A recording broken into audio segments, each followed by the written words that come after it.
Hi guys, quick demo lang ng Washburn Wings Raven. Ito yung nakuha natin. Sobrang cheap na gitara pero sobrang ganda.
Pinalish natin yung bridge, tapos pinalitan natin yung mga screws, stainless steel as much as possible.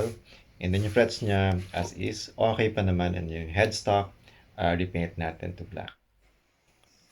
Yung tuning pegs, okay lang naman. Kaya lang hindi na siya yung original. Hindi ganun kaganda. Parang pinaghalo lang siya na kaliwat kanan eh. Pero okay lang, napagana naman natin. Maganda rito, bukas siya. So, madali siyang i-lubricate.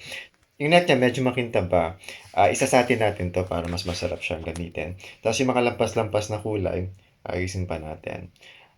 Yung electronics niya, yun ang inaayos ko ng konti. Hindi pa siya maayos. Pero nagawa ko na yung main na circuitry. Kaya lang, ikakabit pa natin siya. So, na-demo natin siya using direct wiring to si iRig and then tone bridge and then si amp.